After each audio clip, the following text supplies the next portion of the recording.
యేసుక్రీస్తు పరిశుద్ధ నామమున కూడి వచ్చిన మీ అందరికీ వందనాలు.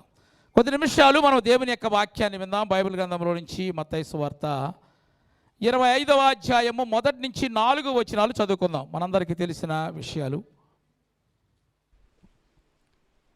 పరలోక రాజ్యము తమ దివిటీలు పట్టుకొని పెళ్లి కుమారుని ఎదుర్కొన్నట్టుగా బయలుదేరి 10 మంది కన్యకలను పోలి ఉన్నది. వీరిలో 5 బుద్ధి లేనివారు, 5 బుద్ధి గలవారు. బుద్ధి లేనివారు తమ దివిటీలు పట్టుకొని తమతో కూడా నూనె తీసుకొని పోలేదు.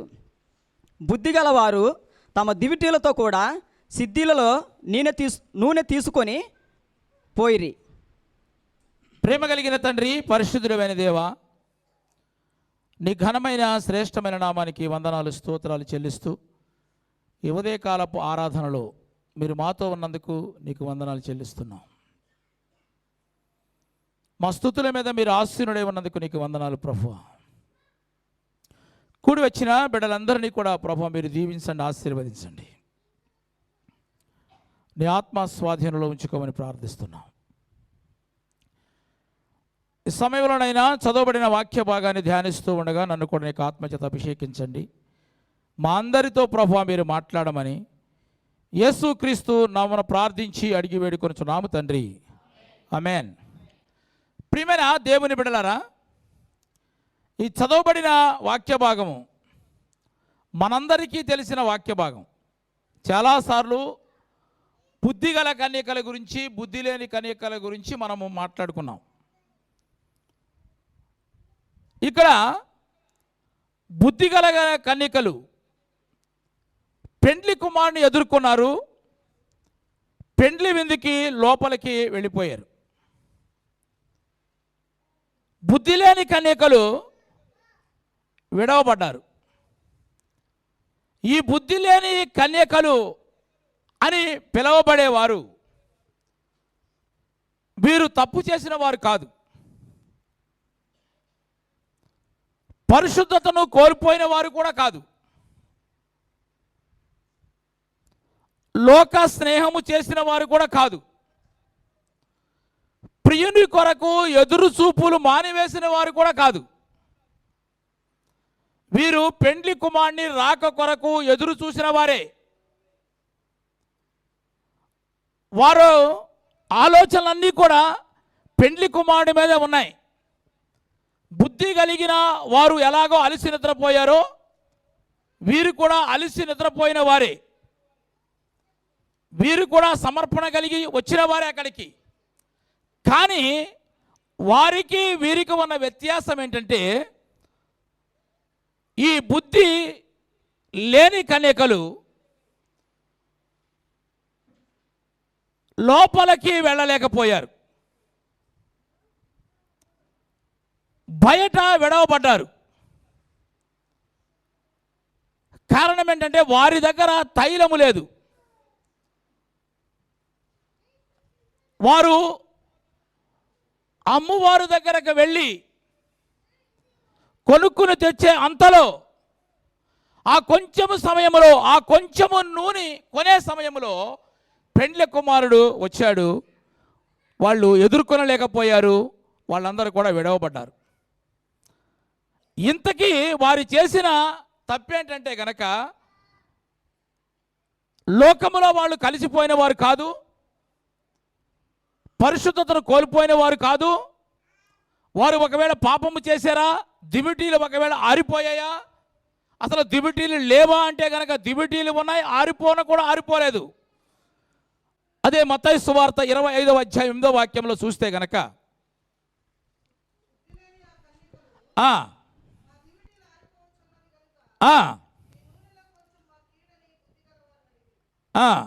చాలు అంటే దివిటీలు ఉన్నాయి కానీ వెలుగుచున్నాయి, కానీ ఆరిపోయే దశలో ఉన్నాయన్నమాట.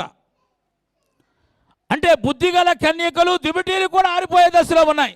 సేమ్, వాళ్ళు వీరు కూడా సేమే, కానీ వీరికి కూడా ఆరిపోయే దశలో ఉన్నాయి. కానీ అయితే వీరు ఏమి చేశారంటే, ఎందుకైనా మంచిది అని ఇంకా కొంచెము నూనె వాళ్ళు ఎక్స్ట్రా తెచ్చుకున్నారు. ఆమెన్, హల్లెలూయా. ఈ ఎక్స్ట్రా ఆయిల్ వీరికి లేనందువల్ల వీరు విడవబడ్డారు. అయితే ప్రియమైన దేవుని బిడ్డలారా, ఇది సరిపోతలే, ఈ భక్తి సరిపోతలే, మరీ మీరు ఎక్కువ చెప్తారండి. మరి ఇక ఆదివారం తప్ప మిగతా ప్రార్థన కూడా రావాలా? మరి అంత భక్తి అవసరమా అనేవాళ్ళు కూడా ఉంటారు. మరీ ఎక్కువ చెప్తారు అనే వాళ్ళందరూ కూడా ఏమైపోయారంటే విడవబడ్డారు. ఎందుకైనా మంచిది, ఈ ప్రార్థన కూడా వస్తే బాగుండు అని అన్న వాళ్ళందరూ కూడా పెండ్లి కుమారుని ఎదుర్కొన్నారు. ఆమేన్, హల్లెలూయా, హల్లెలూయా. ఇక్కడ మనం గమనించవలసిన విషయం ఏంటంటే, మనం నేర్చుకోవలసిన విషయం ఏంటంటే, ఇంకా కొంచెం భక్తి చేసి ఉంటే గనక, ఇంకొంచెం ప్రార్థన చేసి ఉంటే గనక, ఇంకా కొంచెం వాక్యము చదివి ఉంటే గనక, ఇంకా కొంచెము నూనె తెచ్చుకొని ఉంటే గనక నీవు కూడా లోపలికి వెళ్ళేవాడివి. ఆమేన్, హల్లెలూయా. ఇది చాలే అనబట్టే వారు విడవబడ్డారు. ఎలాగో చర్చికి వస్తున్నావు, ఎలాగో ప్రార్థనకు వస్తున్నావు, ఇంక కొంచెం ముందు వస్తే బాగుండేది కదా. ఎలాగో ప్రార్థన చేస్తున్నావు, ఇంకొంచెం ప్రార్థన చేస్తే బాగుండేది కదా. ఎలాగో భక్తి చేస్తున్నావు, ఇంక కొంచెం భక్తిలో ముందుకు వెళితే బాగుండేది కదా. ఆ కొంచెము లేకపోవటం వల్ల, ఆ కొంచెము ఎక్స్ట్రా నూనె లేకపోవటం వల్ల వీళ్ళు విడవబడాలన్న సంగతి మనం జ్ఞాపకం చేసుకోవాలి. నా ప్రియమైన దేవుని బిడ్డలారా, మనం గమనించడం, ఒకవేళ ఒక మొద్దు విద్యార్థి చదవలేని వాడు ఉన్నాడు అనుకోండి, వాడు ఎగ్జామ్లో ఫెయిల్ అయితే కనుక పెద్దగా బాధపడవసరంలా. బాగా చదివేవాడు ఫెయిల్ అయితే కనుక ఏమంటాం మనం? ఏమంటాం? అరే ఇంకా కొంచెం కష్టపడి చదివి ఉంటే కనుక, ఇంకా కొంచెం చదివి ఉంటే కనుక పాస్ అయ్యేవాడే కదా అంటాం కదా. అలాగే ప్రియమైన దేవుని బిడ్డలారా, పరిశుద్ధత కాపాడుకుంటూ మనము లోకములో నుంచి వేరు చేయబడిన మనమందరము కూడా ప్రియుని కొరకు ఎదురు చూస్తున్న మనమందరము కూడా విడవబడితే గనక ఎంత బాధ ఉంటుందో ఒకసారి ఆలోచించండి. పెండ్లి కుమారుడిని వాళ్ళు ఎదుర్కొనలేకపోయారు. కారణం ఏంటంటే కొంచెము నూనె లేకపోవటం వల్ల. ఆమేన్, హల్లెలూయా. కాబట్టి మనము ఏది చేసినప్పటికీ కూడా బహుమతి కొరకే మనము చేయాలి. ఏది చేసినప్పటికీ కూడా కిరీటం కొరకు మనము చేయాలి. ఏది చేసినప్పటికీ కూడా సింహాసనం పొందుకోవడానికి మనము చేయాలి. ఆమేన్, హల్లెలూయా. అయితే ఇప్పుడు నీ దగ్గర దివిటీలు ఉన్నాయి కదా. దివిటీలు ఉన్నప్పుడు ప్రియమైన దేవుని దివిటీలు వెలుగుతున్నాయి కదా. ఇప్పుడు వెలుగుతున్నప్పుడు ఏమవుతుంది? ఇప్పుడు ఆయిల్ తరిగిపోద్ది. ఆయిల్ తరిగిపోద్ది కాబట్టి ఇప్పుడు నూనె గురించి కనీసం శ్రద్ధ లేకపోతే అట్ట మనకి కొంచెం ఎక్స్ట్రా నూనె కావాలి కదా. కొత్త బండి కొన్నామండి, ఆ ఆనందంలో మొత్తానికి ఫుల్ ట్యాంక్ పెట్రోల్ కొట్టించేసావు. ఇక పెట్రోల్ కొట్టి తిరుగుతూ ఉన్నావు, మొత్తం అంతా తిరుగుతున్నావు. తిరుగుతుంటే కనుక ఇక అదే సరిపోతా, మొత్తం అంతా తిరుగుతున్నావు కాబట్టి పెట్రోలు అయిపోతా. ఆ ధ్యాస లేకపోతే అట్ట, మధ్యలో ఆగిపోయింది పెట్రోలు తీసుకురా అంటే అట్ట. కనీసం బండి నడుపుతున్న నీకు ఆ ధ్యాస లేకపోతే, దివిటీలు వెలుగుతున్నప్పుడు ఆ నూనె తరిగిపోతేనే నీకు ధ్యాస లేకపోతే ఎలా? మనము లోకములో ఉన్నందుకు, ఆత్మీయ పోరాటాన్ని పోరాడుతున్నందుకు, ఆత్మ శరీరముతో పోరాటము చేస్తున్నందుకు, విశ్వాసమును చల్లారే పాపిష్టి లోకములో అట్లాంటి క్రియలతో మనం ఎప్పుడు కూడా పోరాడుతున్నప్పుడు ఖచ్చితంగా మనము అభిషేకము కానీ, మనకున్న విశ్వాసము కానీ తగ్గిపోతూ ఉంటుంది. అలాంటప్పుడు మనం ఏం చేయాలి? దాన్ని ఎప్పుడు కూడా రీఫిల్ చేసుకోవాలి. ఆమేన్. ఆ ధ్యాస లేకపోతే ఎలా అండి? ఏనాటికి కీడు ఆనాటికి చాలు అంటే అర్థం ఏంటి? ఈరోజు చేసిన ప్రార్థన ఇక ఈరోజు వరకే పనిచేస్తుందని నేను అంట. రేపు నీకు అవసరతను బట్టి రేపు కూడా నువ్వు ప్రార్థన చేయాలి. లేదు మొన్న ఆదివారం చేశాను కాబట్టి ఈ వారం అంతా ప్రార్థన సరిపోతుంటే చెప్పండి, కుదరదు. ఏనాటికి ఆనాటికే చాలు. కాబట్టి ప్రియమైన దేవుని బిడ్డలారా, వీరు దివిటీలు ఉన్నవారే, వీరు వెలుగుతున్నవారే. వెలుగుతున్న నీకే నూనె విలువ తెలియకపోతే ఏమీ తెలియని వాడికి ఏం తెలుస్తుందండి? ఆమేన్, హల్లెలూయా. దేవుని గొప్పతనాన్ని, ఆయన ప్రేమను తెలిసిన నీవే సరిగా చర్చికి రాకపోతే కొత్త వాళ్ళు ఎలా వస్తారు? కొత్త వాళ్ళను మనం ఎలా నడిపించగలుగుతాము? ఆమేన్, హల్లెలూయా. మీరు గమనించండి, ఈ 5 బుద్ధి లేని కన్యకలు విడవబడడానికి గల కారణం ఏంటి చెప్పండి? కొంచెము నూనె లేదంతే. ఆ కొంచెము నూనె ఉంటే గనక వాళ్ళు 5 పాటు, ఆ బుద్ధి కలిగిన కన్యకలతో పాటు పెండ్లి కుమారుని ఎదుర్కొనేవాళ్ళు, పెండ్లి మీదకి లోపలికి వెళ్ళేవారే. ఇంకొక విషయం ఏంటంటే కనుక వీరి దగ్గర దివిటీలు ఉన్నాయి, నూనె నింపుకోవడానికి సిద్ధి కూడా ఉంది కదా, కానీ అది ఖాళీగా ఉంది.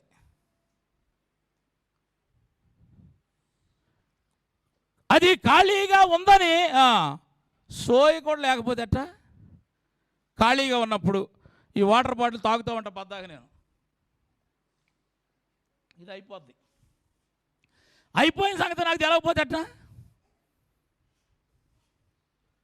తాగేది నేనే కదా. మన భక్తి ఎలా ఉంటుందో మనకు తెలియకపోతే ఎట్లా? వీళ్ళు కొంచెము నూనె తీసుకొని వచ్చి ఉంటే గనక వీళ్ళు కూడా లోపలికి వెళ్ళిపోయేవారే. ఆమెన్, హల్లెలూయా. కాబట్టి ప్రియమైన దేవుని బిడ్డలారా, వీళ్ళకి కావలసిందంటే చెప్పండి, నూనె కాదు, నూనె కాదు, ఏం కావాలి? కొంచెము నూనె. నూనె ఉంది, ఆ కొంచెము ఎక్స్ట్రా నూనె లేదు. అయితే మనకు కూడా కొంచెము కావాలి, మనకు కూడా. ఆ కొంచెం ఏంటి ఈరోజు మనం నేర్చుకుందాం. ఆ కొంచెం ఉంటే గనక మనము కూడా పెండ్లి కుమారుని ఎదుర్కొనే వాళ్ళమే. ఆమెన్, హల్లెలూయా. పెండ్లి విందులో మనము కూడా పాలు భాగస్తులయ్యే వాళ్ళమే. ఆ కొంచెము నూనె లేకపోవటం వల్ల వాళ్ళు విడవబడ్డారు. ప్రభువు రాకడలో విడవబడకుండా ఉండాలంటే కనుక మనకు కావలసిన ఆ కొంచెం ఏంటి? ఆ కొంచెం ఏంటో తెలుసుకుంటే కనుక మనం విడవబడకుండా ప్రభువు రాకడలో మనం కూడా ఎత్తబడతాం. ఆమెన్, హల్లెలూయా. ఆదికాండం మొట్టమొదటిగా 25వ అధ్యాయము 29వ వాక్య భాగమును చదువుకుందాం. ఒకనాడు యాకోబు కలగూర వంటకము వండుకొనుచుండగా ఏశావు అలసిన వాడై పొలములో నుండి వచ్చి నేను అలసి ఉన్నాను, ఆ ఎర్ర ఎర్రగా ఉన్న దానిలో కొంచెము దయచేసి నాకు పెట్టమని అడిగాను. అందుచేత అతనికి పేరు ఏదోము అనబడెను. అందుకు యాకోబు నీ జ్యేష్ఠత్వము నేడు నాకు ఇవ్వమని అడుగగా ఏశావు నేను చావబోచున్నాను గదా, జ్యేష్ఠత్వము నాకెందుకనెను. యాకోబు నేడు నాతో ప్రమాణము చేయమనెను. అతడు యాకోబుతో ప్రమాణము చేసి అతనికి జ్యేష్ఠత్వము అమ్మివేయగా చాలు. ప్రియమైన దేవుని బిడ్డలారా, మనకు ఆ కొంచెం ఉంటే గనక, ఆ కొంచెము నూనె లేకే వాళ్ళు విడవబడ్డారు. స్తోత్రం చెప్పండి. అందరూ సంతోషంగా దేవుని స్తోత్రం చెప్పాలి. హల్లెలూయా. అయితే మనకు కూడా కొంచెం ఉంటే గనక, ఈ కొంచెం ఉంటే బాగుండేది కదా అనుకుంటాం మనం.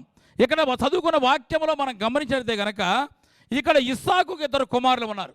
పెద్ద కుమారుడు పేరు ఏశావు, చిన్న కుమారుడు యాకోబు. ఏశావు చాలా కష్టజీవి, వేటాడుటయందు నేర్పరి, అతడు అరణ్యవాసి అయి ఉన్నాడు అని బైబిల్లో రాయబడింది. అయితే కనుక ఇతడు చాలా శ్రమజీవి, ఇతడు కష్టజీవి, సోమరివాడు మాత్రం కాదు. ఒక రోజున అరణ్యమునకు వెళ్ళి వేటాడటానికి అరణ్యానికి వెళ్ళాడు. చాలా కష్టపడ్డాడు, ఆ రోజంతా ప్రయాసపడ్డాడు. ఒక్క జంతువు కూడా తనకు దొరకలేదు. అరణ్యములో నుంచి అలసిపోయి ఇంటికి తిరిగి వచ్చేసరికి తమ్ముడు అయిన యాకోబు వంట చేస్తున్నాడు. అది చూశాడు. ఆకలి మీద ఉన్నాడు కదా, కొంచెము కూర వేయమని తమ్ముడిని అడిగాడు. అడిగేపటికి యాకోబు అన్నాడు, నీ జ్యేష్ఠత్వపు హక్కును నాకిమ్మని అడిగాడు. అంటే ఏంటి? నీ యావత్ ఆస్తి కనుక నాకు రాసిస్తే నీకు కూరేస్తాను అన్నాడు. ఇప్పుడు ఏశావు ఏమనుకోవాలి? ఇప్పుడు వీడేంటి కూర అడిగితే ఆస్తి అంతా రాసిమ్మన్నాడు, వీడి ఆలోచనలు ఎలా ఉన్నాయేంటి? కొంచెము కూర కోసము ఇప్పుడు నా జ్యేష్ఠత్వ హక్కు నేను అమ్ముకోవాలా? ఒక పూట కూర లేకపోతే ఏమైంది? ఏదో ఒకటి తినొచ్చు కదా. ఎన్నో కష్టాలు పడ్డాను నేను, అడవుల్లో తిరిగాను, ప్రయాసపడ్డాను, నీళ్ళు లేని అరణ్యంలో కూడా నేను ప్రయాసపడ్డాను. ఈ పూట ఒక్కసారి నేను ఓర్చుకుంటే గనక బాగుండేది అనుకుంటే బాగుండేది. లేకపోతే గనక కొంచెం ఆలస్యమైంది, ఎలాగో ప్రయాసపడడం అలవాటే, ఆకలికి ఓర్చుకుంటాం అలవాటే, లేట్గా తినడం కూడా అలవాటే, అతనికి దొరికినప్పుడు వండుకుని తినడం కూడా అలవాటే. ఇవన్నీ అలవాటే కదా. తర్వాత మెల్లగా అతనే వండుకుని తిందామని అనుకుంటే బాగుండేది. ఇక్కడ మీరు గమనించండి, ఏశావు కష్టపడేవాడే కాదా? ప్రయాసపడేవాడే కాదా? దొరికేంత వరకు కష్టపడిన వ్యక్తే. అంటే ఏశావు కష్టమేంటో తెలుసు, ప్రయాసమేంటో తెలుసు, అలసటేంటో తెలుసు, ఆకలేంటో తెలుసు, దాహమేంటో తెలుసు, అన్నీ తెలిసిన వాడు కూడా కొంచెము అతడు ఏం చేయలేకపోయాడు? ఓపిక పట్టలేకపోయాడు. కొంచెము ఓపిక మనకు కూడా ఉంటే గనక, కొంచెము ఓపిక లేకే కొంతమంది చాలా నష్టపోయేవారు చాలామంది ఉన్నారు. నేను చావబోతున్నాను కదా, జ్యేష్ఠత్వం నాకెందుకు అని ఏం చేశాడంటే అమ్మివేశాడు. ఇక్కడ ప్రియమైన దేవుని బిడ్డలారా, ఏశావు కూడా కొంచెము ఓర్చుకుంటే గనక, కొంచెము ఓపిక పట్టి ఉంటే గనక, సింహాసనము ఎవరిదే? ఏశావుదే. ఆమెన్, హల్లెలూయా. కిరీటం ఎవరిదే? ఏశావుదే. ఆధిపత్యం ఎవరిదే? ఏశావుదే. ఆమెన్, హల్లెలూయా. అంటే ఇలాంటి ఏశావులు ఎక్కడ ఉన్నప్పటికీ కూడా అలాంటి ఏశావుతో ప్రభు మాట్లాడుతున్న మాట ఏంటంటే కనుక, మీ కిరీటము కోల్పోకముందే, మీ ఆధిపత్యమును మీరు పోగొట్టుకోకముందే గనక, నీ జ్యేష్ఠతను పోగొట్టుకోకముందే నీవు కొంచెము ఓర్చుకుంటే గనక, కొంచెము సహనము కలిగి ఉంటే గనక, నీవు కావలసిన ఆశీర్వాదాలను దేవుడు నీకు అనుగ్రహిస్తాడు. ఆమెన్, హల్లెలూయా. ఈ కొంచెము ఓపిక లేకపోవటం వల్ల ఏం జరిగిందంటే, ఏశావు గురించి బైబిల్లో రాయబడిన మాట, హెబ్రీయులకు రాసిన పత్రిక 12వ అధ్యాయం 16వ వాక్యం. ఒక పూట కూటి కొరకు జ్యేష్ఠత్వ హక్కును అమ్మివేసిన ఏశావు వంటి భ్రష్టుడైనను వ్యభిచారి అయినను ఉండునేమో అని జాగ్రత్తగా చూసుకోమని చెప్తున్నాడు. ఏమి చేశాడు నీ బిరుదులు? ఏమి ఇచ్చాడు? ఆ బిరుదులు ఏమొచ్చాయని చెప్పండి. భ్రష్టుడు. ఏమి చేశాడు అని బిరుదు వచ్చింది? వ్యభిచారి. కొంచెము ఓపిక, కొంచెము సహనము కలిగి ఉంటే గనక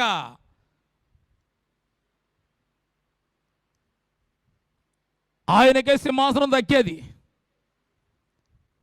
కొంచెము ఓపిక లేకపోవటం వల్ల అలవాటైన వాడే, అన్నిటికీ ఆకలికి ఓర్చుకున్నవాడే, ప్రయాసపడే మనస్తత్వం కలిగిన వాడే, అన్నీ కలిగినప్పటికీ కూడా కొంచెము ఓపిక లేకపోవటం వల్ల, కొంచెము సహనం వహించకపోవటం వల్ల ప్రియమైన దేవుని బిడ్డలారా, అతడికి ఏమని బిరుదు వచ్చిందంటే కనుక భ్రష్టుడు, వ్యభిచారి అని బైబిల్ చెప్తుంది.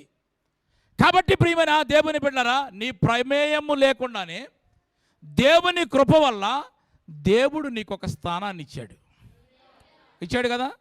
నీకు ఇచ్చే స్థానాన్ని నీకు ఇచ్చాడు. ఏమి ఇచ్చాడు? నువ్వు భర్తవు, నీవు కుటుంబ యజమానురాలు, నువ్వు కుటుంబ యజమానుడు. నీ ప్రమేయం లేకుండానే పెరిగిన కొద్దీ నీకు పోస్టులు మారుతూనే ఉంటాయి.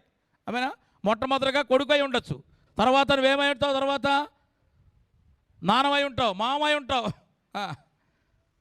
ఇవన్నీ కూడా దేవుడు కృప నీకు అనుగ్రహిస్తూ, దేవుడు మనకు ఒక స్థానాన్ని మనకు అనుగ్రహిస్తే దాన్ని మనం నిలుపుకోలేకపోతేట. ఆ కొంచెం ఓపిక కలిగి ఉంటే గనక దేవుడు మనకేమిస్తానని చదువుకుందాం. ఒక మాట, హెబ్రీయులకు రాసిన పత్రిక 12వ అధ్యాయము 1-2 వాక్యాలు చదువుకుందాం. ఇంత గొప్ప సాక్షి సమూహము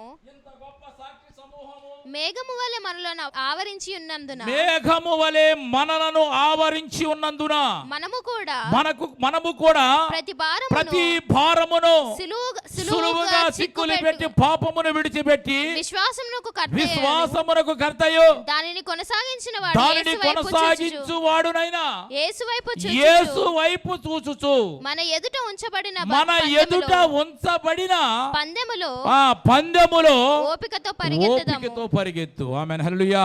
మన ముందు ఉంచబడిన పరుగు పందెములో గనక మనము ఓపికతో పరిగెత్తితే గనక కింద రాయబడిన మాటలు కూడా చదువుకుందాం. ఆయన ఎదుట ఉంచబడిన ఆనందము కొరకై అవమానమును నిర్లక్ష్యము పెట్టి సిలువను సహించి దేవుని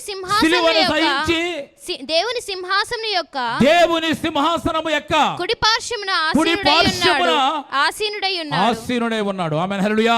యేసు ప్రభువారు ఎలాగో తన ముందు ఉంచబడిన పరుగు పందెములో అవమానము నిర్లక్ష్య పెట్టకుండా ఓపికతో ఎలా పరిగెత్తి తండ్రి కుడిపార్శ్వమున కూర్చొని ఉన్నాడో, మనము కూడా ఓపిక కలిగి ఉంటే గనక మనము కూడా దేవునితో కుడిపార్శ్వమున కూర్చోగలుగుతాం. ఆమేన్. ఆ భాగ్యాన్ని పోగొట్టుకున్నాడు ఏశావు. కారణం ఏంటంటే కొంచెము ఓపిక, కొంచెము సహనము లేకపోవటం వల్ల. అన్ని అలవాటైన వ్యక్తి, కానీ కొంచెములో ఆ కొంచెము నూనె లేకపోవటం వల్ల వాళ్ళు విడవబడ్డారు. ఆ కొంచెము నూనె ఉంటే కనుక వాళ్ళు కూడా పెండ్లి కుమారుని ఎదుర్కొనే వాళ్ళే, పెండ్లి విందులో పాల్గొనే వాళ్ళే వాళ్ళందరూ కూడా. ఈ కొంచెము సహనము లేకపోవటం వల్ల, కొంచెము ఓపిక లేకపోవటం వల్ల దేవుని కుడి పార్శ్వమున కూర్చోలేని స్థితిలోనికి వచ్చేసాడు ఏశావు. ఓపికతో మనము కూడా పరిగెత్తగలిగితే గనక దేవుని కుడి పార్శ్వమున కూర్చోగలుగుతాం. ఆమేన్, హల్లెలూయా. రెండవదిగా చదవండి, మనకు కావలసిన కొంచెం ఏంటంటే చదవండి, సమూయేలు మొదటి గ్రంథము 13వ అధ్యాయము 10వ వాక్య భాగాన్ని చదువుకుందాం. అతడు దహన బలి అర్పించి చాలించిన వెంటనే సమూయేలు వచ్చెను. ఆమేన్. ప్రియమైన దేవుని నా వైపు చూడాలి అందరూ కూడా. మీరు ఇక్కడ సమూయేలు సౌలును రాజుగా అభిషేకించాడు. అభిషేకించిన తర్వాత దేవుని యొక్క ఆత్మ సౌలు మీదకి వచ్చింది. అప్పుడు సమూయేలు అంటున్నాడు సౌలుతో, నాకంటే ముందుగా నీవు గిల్గాల్లోనికి వెళ్ళి అక్కడ 7 దినాలు ఉండు, అక్కడ నేను వచ్చి సమాధాన బలులు దహన బలులు ఎలా అర్పించాలో నేను నీకు చెప్తా అని చెప్పాడు. సమూయేలు చెప్పినట్లుగానే సౌలు గిల్గాలునకు వెళ్ళాడు. స్తోత్రం చెప్పండి. వెళ్ళిన తర్వాత చెప్పినట్లుగా 7 రోజులు కూడా అక్కడ ఆగాడు. అయితే ఇప్పుడు సమూయేలు రావటము ఆలస్యమైందనమాట. ఆలస్యమయ్యేపటికి ఏమనుకున్న జనులందరూ కూడా చెదిరిపోయే పరిస్థితిలోకి వచ్చేసారంట, గోలగోల చేస్తున్నారు. ఇప్పుడు సౌలు అనుకున్నాడు బలిపీఠం ముందు ఎలాగో ఎడ్లను తీసుకొచ్చి నరికే ఇటువే కదా పెద్ద, ఏమో దహన బలి అర్పించడం అంటే ఆ పని నేను చేయలేనా, దానికోసం ఆయన పాస్టర్ గారు రావాలా, నాకు రాదా అనుకున్నాడు. రే తీసుకురాను అని చెప్పాడు, నరికేశాడు, దహన బలి అర్పించేశాడు. అంతలోకి అర్పించిన వెంటనే ఏం జరిగిందంటే సమూయేలు అక్కడికి వచ్చాడు. ఆమేన్, హల్లెలూయా. నేనేమంటానంటే సమూయేలు ముందుగానే గిల్గాల్లకు రావటానికి బయలుదేరి ఉంటాడు. అయితే ఆలస్యము చేస్తే సౌలు నా కోసం ఎదురు చూస్తాడా లేదా అని సమూయేలే ఆలస్యం చేసి ఉంటాడు అనుకుంటా నేను. ఓకే, వచ్చిన వాళ్ళందరూ కూడా ప్రార్థన స్టార్ట్ అయిందండి. ఇప్పుడు మీకంటే ముందుగా నేను ఎక్కడ ఉంటాను కాబట్టి మీకు ఏ టెన్షన్ లేదు. స్తోత్రం చెప్పండి కదా. మీకంటే లేటుగా నేను వచ్చాను అనుకోండి, పాటలు అయిపోయినాయి, ఆరాధన అయిపోయింది, ప్రార్థన చేస్తున్నారు. ప్రార్థన చేసే వాళ్ళందరూ కూడా ఒక నిద్ర తీసి మళ్ళీ లేగుతున్నారు. ఇంకా పాస్టర్ గారు రాలేదనుకోండి, ఏమంటారు మీరు?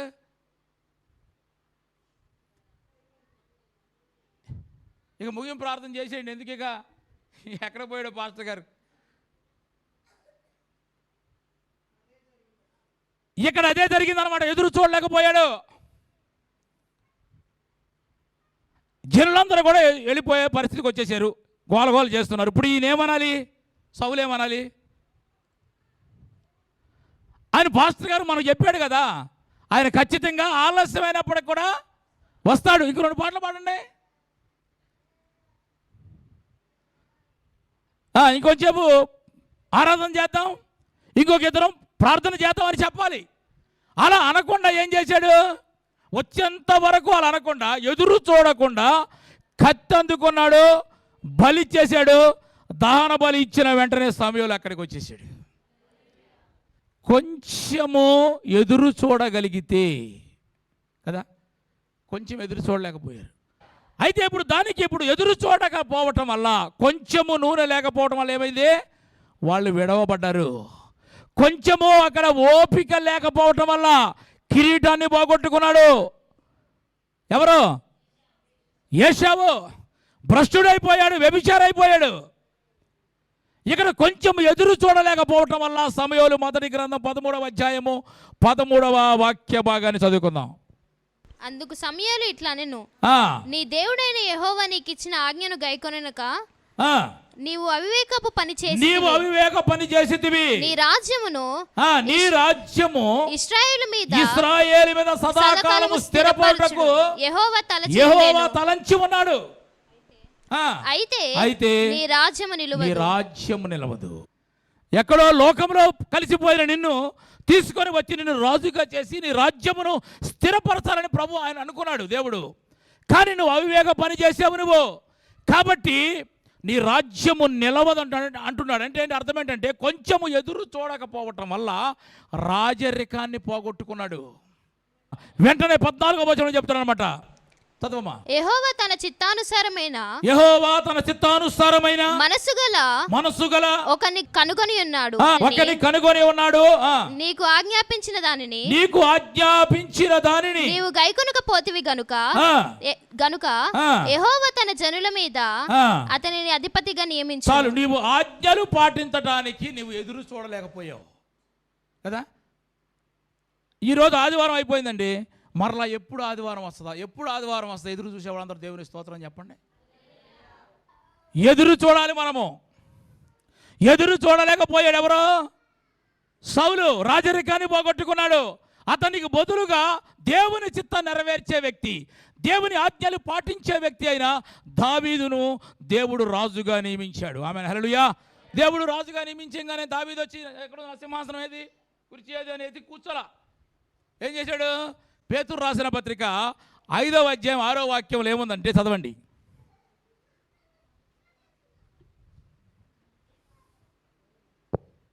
దేవుడు తగిన సమయములో మిమ్మును హెచ్చించినట్లు ఆయన బలిష్టమైన చేతి క్రింద మీరు దీన మనస్కులై ఉండుడి. ఆమేన్, హల్లెలూయా. దేవుడు తగిన సమయంలో మనల్ని ఎత్తిస్తాడండి. ఆ సమయం కొరకు ఎదురు చూడాలి. దావీదును రాజుగా నియమించేశాడు, ఆయన మనసులో స్థిరపరచుకున్నాడు కదా. ఇప్పుడు వెంటనే నా సింహాసనం ఎక్కడుందని చూడలేదు. ఏం చేశాడంటే దావీదు వెంటనే సింహాసనం కొరకు ఆశపడకుండా చాలా కాలము ఏం చేశాడంటే సౌలు దగ్గరే ఆయుధాలు మోసే వ్యక్తిగా పనిచేశాడు. ఆమేన్, హల్లెలూయా. దేవుడు ఒక సమయాన్ని ఇచ్చాడు. చదవండి, ఆ సమయం ఏంటంటే చదవండి. సమూయేలు 2వ గ్రంథము 2వ అధ్యాయము 4వ వాక్య భాగమును చదువుకుందాం. యూదావారు అక్కడికి వచ్చి యూదావారి మీద రాజుగా దావీదునకు పట్టాభిషేకము చేసిరి. ఆమేన్, హల్లెలూయా, హల్లెలూయా. వాళ్ళే వచ్చి ఇతని పట్టాభిషేకం చేశారు. నువ్వు నాకు రాజుగా ఉండాలయ్యా, నువ్వు ఎంతవరకు అలా ఉంటావు? ఎదురు చూడటం వల్ల ఏంటంటే దేవుడు ఒక ప్రత్యేకమైన స్థానాన్ని దేవుడు మనకిస్తాడు. ఆమేన్, హల్లెలూయా. ఎదురు చూడలేకపోయాడు. ఎవరో సౌలు రాజరికాన్ని పోగొట్టుకున్నాడు. దావీదు అలాగే సమయం కొరకు ఎదురు చూశాడు. రాజుగా పట్టాభిషేకం దేవుడు కృపను అనుగ్రహించాడు. ఆమేన్, హల్లెలూయా, హల్లెలూయా. కాబట్టి మనకు దేవుని బిడ్డలుగా మనకు అన్నీ తెలిసిన వారు మనం అందరం కూడా కొంచెము ఓపిక లేకపోతే గనక సింహాసనాన్ని పోగొట్టుకుంటాం. కొంచెము ఎదురు పోతే గనక మనము రాజరికాన్ని కూడా పోగొట్టుకుంటాం. ఆ కొంచెము నూనె లేకపోవడం ఏమైంది? వాళ్ళు అందరూ విడవబడ్డారు. కాబట్టి ప్రియమైన దేవుని బిడ్డలారా, మనకు కొంచెం ఓపిక, కొంచెం ఎదురు చూస్తూ మరొక మాట మనం జ్ఞాపకం చేసుకున్నట్టు చివరికి ఒక మాట చదువుకుందాం. చదవండి, యోహాను సువార్త 21వ అధ్యాయం 15వ వచనం చదువుకుందాం. వారు భోజనము చేసిన తరువాత యేసు సీమోను పేతురును చూసి యోహాను కుమారుడైన సీమోను వీరికంటే నీవు నన్ను ఎక్కువగా ప్రేమించుచున్నావా అతనిని అడుగగా, ఇక్కడ యేసు ప్రభువారు పేతురు గారిని అడుగుతున్నాడు, నీవు వీరందరికంటే ఎక్కువగా ప్రేమిస్తున్నావా అని అడిగాడు. ఇప్పుడు ఆయన ఏం చెప్తున్నాడు చదవండి. అవును ప్రభువా, నేను నిన్ను ప్రేమించుచున్నానని నీవే ఎరుగుదువని ఆయనతో చెప్పాను. యేసు నా గొర్రె పిల్లలను మేపుమని అతనితో చెప్పాను. ఇక్కడ యేసు ప్రభు అడిగిన దానికి నేను నిన్ను ప్రేమిస్తున్నాను ప్రభు అని చెప్పాడు. యేసు ప్రభు ఏమని చెప్పాడంటే, నీవు చెప్పాలి నా గొర్రెలను మేపు. మీ మాట కూడా వినపడాలి. నీవు నా గొర్రెలను మేపమన్నాడు. ఇది గుర్తుపెట్టుకోండి మీరు. అంటే సమాధానం కరెక్ట్గా చెప్పినప్పుడు ఏమన్నాడు? నా గొర్రెలను మేపమన్నాడు. ఒకటి. సెకండ్ చదవండి, కిందకి వెళ్దాం. మరలా ఆయన యోహాను కుమారుడైన సీమోను, నీవు నన్ను ప్రేమించుచున్నావా అని రెండవసారి అతనిని అడుగగా, రెండవసారి మరలా అదే అడిగాడు, నువ్వు నన్ను ప్రేమించుచున్నావా అని అడిగాడు. అతడు అవును ప్రభువా, నేను నిన్ను ప్రేమించుచున్నానని నీవే ఎరుగుదువని ఆయనతో చెప్పాను. ఆయన నా గొర్రెలను కాయమని చెప్పాను. ఆమేన్, హల్లెలూయా. మొట్టమొదటి ఏమన్నాడు? గట్టిగా చెప్పాలి. ఏమన్నాడు? గొర్రెలను మేపమని చెప్పాడు. రెండోసారి ఏమన్నాడు? గొర్రెలను కాయమన్నాడు. మూడోసారి చదువుదాం. మూడవసారి ఆయన యోహాను కుమారుడైన సీమోను, నన్ను ప్రేమించుచున్నావా అని అతని అడిగెను. నన్ను ప్రేమించుచున్నావా అని మూడవసారి తన్ను అడిగినందున పేతురు వ్యసనపడి ప్రభువా నీవు సమస్తమును ఎరిగినవాడవు, నిన్ను ప్రేమించుచున్నానని నీవే ఎరుగుదువని ఆయనతో చెప్పాడు. ఇక్కడ చూడండి, మొట్టమొదటిగా నువ్వు నన్ను ప్రేమిస్తున్నావు అనగా ప్రేమిస్తున్నాను అన్నాడు. ఏమన్నాడు? నా గొర్రెలను మేపమన్నాడు. మరలా అడిగాడు, ప్రేమిస్తున్నా అని చెప్పాడు. ఏమన్నాడు? నా గొర్రెలను కాయమన్నాడు. ఇప్పుడు మూడోసారి ఏమన్నాడు? ప్రేమిస్తున్నాం అన్నాడు. ఇప్పుడు ఎలా సమాధానం చెప్తున్నాడు? వ్యసనపడి అని రాయబడింది. అక్కడ విసుకొచ్చేసింది. ఇక ఆ ఇచ్చిన సమాధానాన్ని బట్టి ఏమన్నాడు మరలా యేసుప్రభు? అక్కడ సేమ్ మొట్టమొదటి ఏం చెప్పాడు? గొర్రెలను మేపమని అదే మాట చెప్పాడు. మరలా వ్యసన పడకుండా, కొంచెము వ్యసన పడకుండా సమాధానం చెప్పుంటే,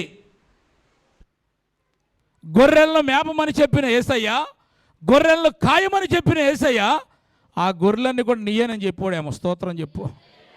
అంటే ఏంటి? ఇప్పుడు కొంచెం వ్యసన పడటం వల్ల ఆయన ఇచ్చే ఆశీర్వాదాలు పోగొట్టుకున్నాడు. వ్యసన పడకుండా చెప్పుంటే కనుక ఏమి ఇచ్చేవాడు అసలు తర్వాత? అంతే కదా, చెప్పిందే మరలా చెప్పాడు. అక్కడ మొట్టమొదటి ఇచ్చిన ఆశీర్వాదమే మూడోసారి ఇచ్చాడు. అంటే కొంచెము వ్యసన పడటం వల్ల ప్రభువు ఇచ్చే ఆశీర్వాదాలు పోగొట్టుకున్నాడు పేతురు. మీకు అర్థమైందా? గొర్రెలను మేపమని చెప్పాడు మొట్టమొదటిగా, తర్వాత గొర్రెలను కాయమని చెప్పాడు, తర్వాత మూడవదిగా మొట్టమొదటిగా చెప్పాడు. అదే చెప్పాడు ఇక్కడ. ఎందుకని? కొంచెము వ్యసనపడి సమాధానం చెప్పాడు అనమాట. అంటే కొంచెము సేపు వ్యసన పడకుండా, విసుగు చెందకుండా ఉంటే గనక దేవుడిచ్చే ఆశీర్వాదాలు పొందుకునేవాడే. వ్యసన పడటం వల్ల ఏమైంది? ఇప్పుడు ఒక యేసు ప్రభు దగ్గర ఒక యవ్వనస్తుడు వచ్చాడు, పరిగెత్తుకుని వచ్చాడు. మనలాగా వచ్చాడు. అన్నాడు, అయ్యా నిత్య జీవం వెళ్ళడానికి నేనేం చేయాలని అడిగాడు. అయితే యేసు ప్రభు ఏం చెప్పాడు? నా ఆజ్ఞలు పాటించమని చెప్పాడు. ఈ చిన్నప్పటి నుంచే నేను పాటిస్తున్నాను, నాకు అన్నీ తెలుసు అన్నాడు. అయితే నీకు ఒకటి కొత్తగా ఉంది, నువ్వు పరిపూర్ణుడు కావాలంటే కనుక నీ ఆస్తిని అమ్మేసి పేదలకు ఇమ్మని చెప్తే ఆయన ఏం చేశాడు? చదవండి ఇప్పుడు మత్తయి సువార్త 19వ అధ్యాయం 22వ వాక్యం.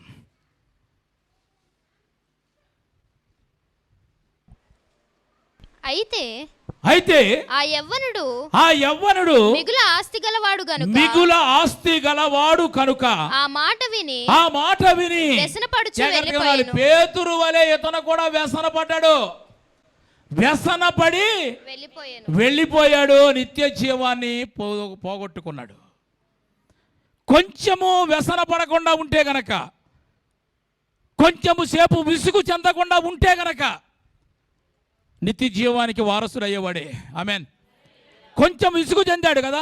ఇప్పుడు వాక్యం ఒక గంట సేపు వాక్యం చెప్తాం అనుకోండి, మీకు ఎట్లా ఉంటుంది చెప్పాలి? హల్లెలూయా. విసుగు చెందకుండా వింటారా? విసుగు వచ్చేది. విసుగు రావటం వల్ల ఏమొస్తుంది? రోమిలికి రాసిన పత్రిక 11వ అధ్యాయం 27వ వాక్యం. విమోచకుడు సియోనులో నుండి వచ్చి యాకోబులో నుండి భక్తిహీనతను తొలగించును. అంటే యాకోబుకి ఏమొచ్చింది? ఇప్పుడు భక్తిహీనత వచ్చిందనమాట. భక్తిహీనత రావడానికి కారణం ఏంటి? యెషయా గ్రంథంలో 43వ అధ్యాయం 22వ వాక్యంలో చదవండి. యాకోబు నీవు నాకు మొరపెట్టలేదు. ఇశ్రాయేలు నన్ను గూర్చి నీవు విసుగొచ్చితివి కదా అంటున్నాడు. అంటే విసుగొచ్చేసింది అనమాట. ఇక విసుగు రావటం వల్ల ఏం జరుగుతుంది తెలుసా? భక్తిహీనత వస్తుంది. విసుగు రాకుండా ఉండాలంటే ఆ కొంచెం వ్యసనం పడకుండా ఉంటే చాలు. మీకు ఇక్కడ చెప్పబడేది వాక్యమే కదా. వాక్యానికే విసుగు చెందితే పాటలు పాడేటప్పుడు పాడినంత ఉద్యమం ఇప్పుడు లేదు. ఆ ఉద్యమం టైం మాత్రం మళ్ళీ ఇంకా అందరూ రోజు కంటే తక్కువే ఉంది వాళ్ళ. ఆమేన్, హల్లెలూయా. ఆ కొంచెము నూనె లేకపోవటం వల్ల వాళ్ళు పెళ్లి కుమారుని ఎదుర్కోలేకపోయారు. పెళ్లి విందులో పాలు భాగస్తులు అవ్వలేకపోయారు. కొంచెము ఓపిక లేకపోవటం వల్ల ఏశావు జ్యేష్ఠత్వాన్ని పోగొట్టుకున్నాడు. కొంచెము విసుగు చెందడం వల్ల పేతురు యేసుప్రభు ఇచ్చే ఆశీర్వాదాలు పోగొట్టుకున్నాడు. కొంచెము ఎదురు చూడలేకపోవటం వల్ల సౌలు రాజరికాన్ని పోగొట్టుకున్నాడు. కాబట్టి మనం అలా ఉండకుండా కొంచెం ఓపిక కలిగి, కొంచెము ఇంకా ఎలాగో వస్తున్నాం చర్చికి, ఎలాగో దేవుని దగ్గరికి వస్తున్నాం, కొంచెం ముందు వచ్చి మనము కొంచెం ఎక్కువ భక్తి చేస్తే, కొంచెం ఎక్కువ ప్రార్థన చేస్తే కనుక మనము కూడా పెండ్లి కుమారుణ్ణి మనము ఎదుర్కోగలుగుతాం. అట్టి కృప దేవుడు మనందరికీ అనుగ్రహించునుగాక. ఆమెన్. మంచి తల్ల వంచని ప్రార్థన చేసుకుందాం.